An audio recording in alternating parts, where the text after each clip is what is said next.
Hey guys, it's Kurt here with Rock.Hounding.Adventures. Today I'm doing a Q&A for hitting 200 subscribers. Thank you to everyone that left a comment on the last video of asking a question. I'm going to start with Kyle from World of Rockhounding. He asked me one question plus a bonus question, so I'm going to go ahead and answer those. Do you have a rock that you would never get rid of, and why is it important to you? What got you into rock hounding, and how long have you been doing it? So to answer Kyle's question, yes, I do have a favorite rock, but it's more of a collection of rocks, which are arrowheads and spearheads. And the reason why they're special to me is because I want to say most of the members of my family have found one of these. Mainly my father, my Uncle Brian, my grandparents, and myself. I took all of these arrowheads and put them into a shadow box that I custom designed and cut and made for myself. So I'll show you a little video clip that I found online of them. I don't have them with me because they're in my storage unit back in Texas, but I hope to show them to you in the future.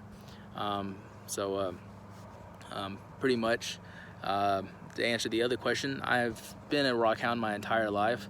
As far as I can remember, my grandmother on my mother's side would always take me to walks down to the lake, and I would always collect feathers and cool colored rocks and shiny rocks and stuff. And I actually think she still has some of those, to be honest, which is kind of cool. But sorry, I got distracted a little bit.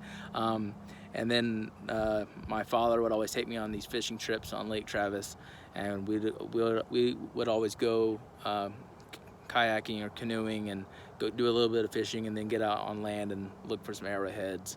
And then like my uncle, he would always take me out camping and fishing on some like backcountry roads, and had a lot of fun with that, which is probably one of the reasons why I love the outdoors so much. So thank you to him.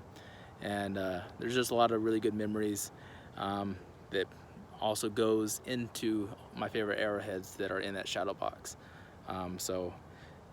Being a rock hound my entire life, I moved out of Texas in 2017 to Arizona, and I kind of quit rock hunting for a while, but then I picked it back up when we went from right before we left Arizona, went to Tennessee, Kentucky, and then into Vermont. So the last few years I've been doing a lot of rock hounding, and it's really picked up with collecting fossils and so forth. So I think that pretty much answers that question. So I'm going to move on to the next.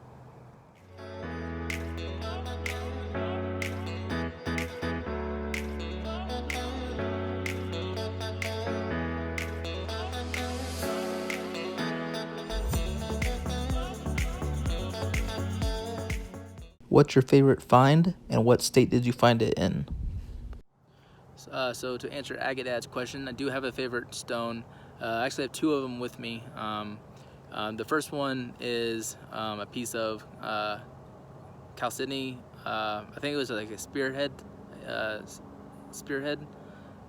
top piece. What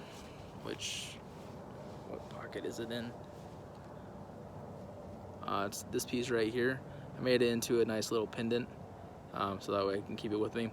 But pretty much the reason why it's special to me is as far as I can remember, back to when I was really little, I always wanted to find like a crystal arrowhead, and this is a chalcedony spearhead piece. It's probably going to be the closest thing I ever find, but that one's a really cool piece, and I'm always going to treasure this one.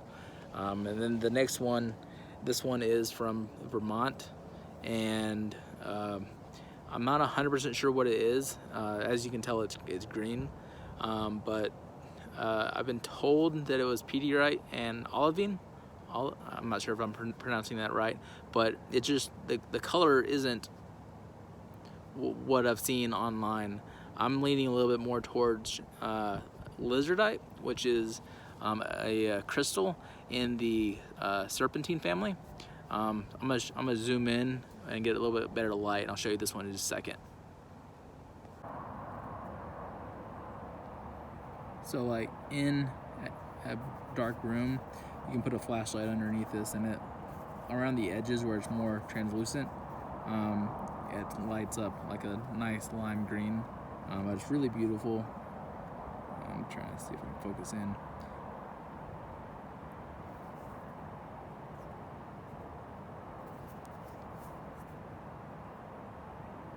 And the other reason why this is a favorite, I don't know what it is about it, but the energy behind this stone, it's very strong, and it's just one of my favorites.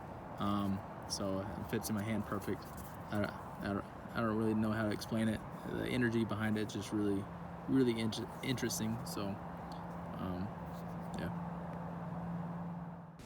Hello, Kurt. I love fishing also. What is the biggest fish you've ever caught and where did you catch it? Thanks, Vivian. To answer Vivian's question, what's the largest fish that I've ever caught and where at? I would probably say the biggest, it was just after I graduated high school. I was getting ready to go on a fishing trip with a professional fisherman, and that night of my birthday, we had the worst flood in the decade.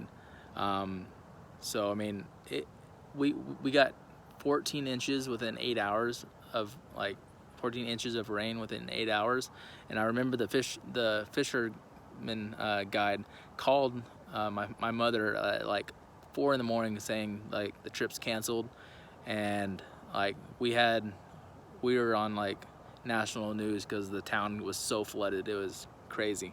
It was kind of a bummer that I didn't get to go fishing, but a week later, after kind of the flood levels went down, I went out to Highland Haven, north of Marble Falls, Texas, and I took a box of worms, but I didn't realize the box was basically empty. There was one worm in that box.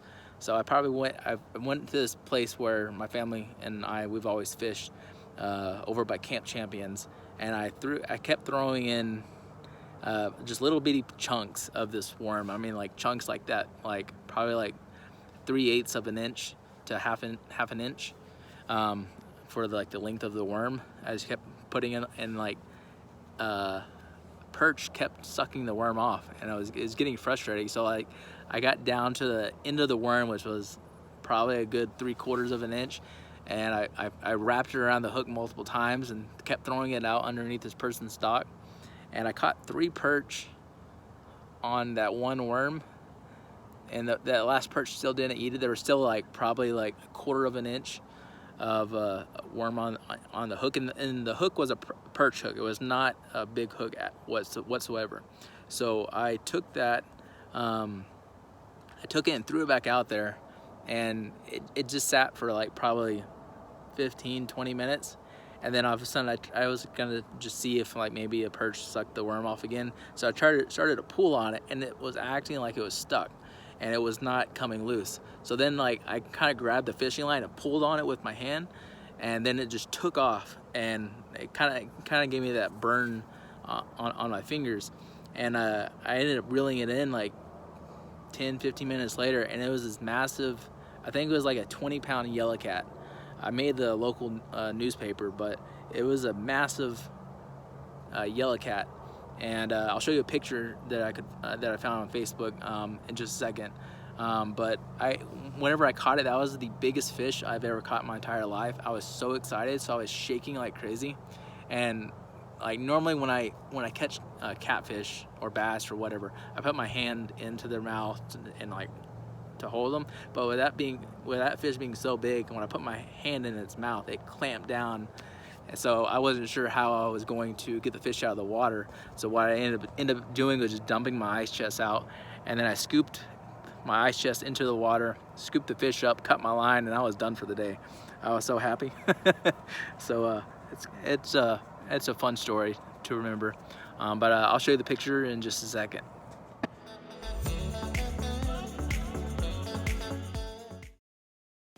What other hobbies do you have? So to answer the question is, I do. I love doing landscape photography, as well as lightning photography. Haven't done that in a while, but I plan on picking that back up. The other thing is more of a job and it's kind of my profession. I'm not doing it right now, but is custom picture framing, which is where a client would bring me pictures, artwork, arrowheads, jerseys, and anything you wanted framed. I would find the safest way to frame it. Another example, back when I was working in Austin, Texas, this one gentleman, he brought me a kimono that he had someone make in Japan for his wife, and that took me 8 hours to sew it down, and then we went out and installed it in his house, and that was a really fun project. So pretty much whenever I'm in a frame shop, I'll never say no to any job. I'll always find the safest way to frame it for you. So that's another hobby. I love working with the clients and then just having to be that detailed to make sure everything gets done perfectly. Pretty much those are my hobbies besides rock hounding.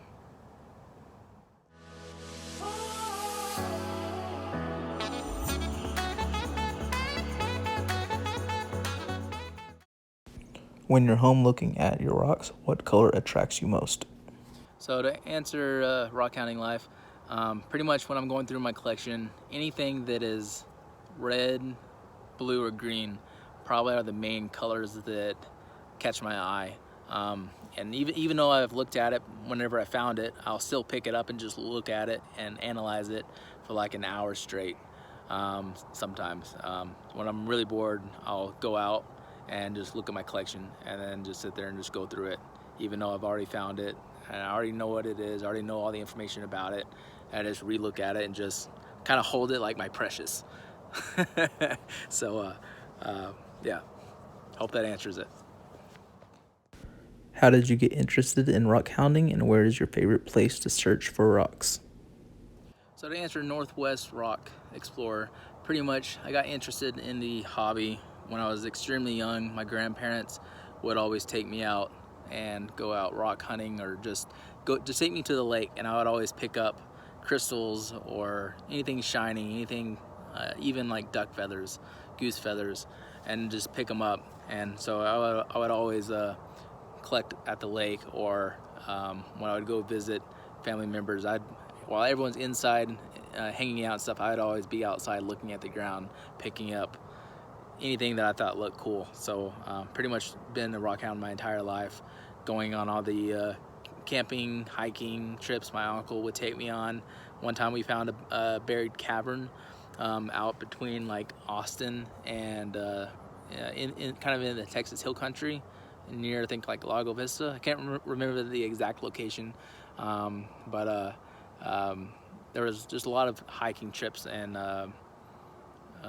camping and fishing, kayaking, canoeing, anything outdoors. I would always be looking at the ground when I'm hiking or camping or setting up the tent and so forth. So that's pretty much how I got into rock hounding. And then like my favorite place to hunt is, out of everywhere I've been, I'd probably say Kentucky, just because there's a large variety of fossils there, and you can find so much in like a small area, and there's so many places with different time periods exposed, and it's probably one of my favorite areas, which I plan on going to next summer. I'm going to take my nephew whenever he graduates and take him on a rock hunting adventure trip. So that'll be a lot of fun getting back out in that area. I ask the same question whenever a rock hound poses this. If you could go anywhere in the world, all access, what would you go collecting? So to answer Thirst Fast question, if I had all access pass to go rock hounding anywhere in the world, where would I go? Would probably be Dorset, UK, if I'm saying that properly. But there's a coastline there that that has the Jurassic period exposed for like 95 miles long of just coastline to hunt. So I'm pretty sure I'm 100% sure that's exactly where I would go. I love hunting fossils. And I didn't realize that until I got to Kentucky and doing that. So I would definitely 100% go there and see what all I could find. That would be a dream come true. How did you get into rock hunting, and do you have a regular job? What's your favorite piece out of everything you have?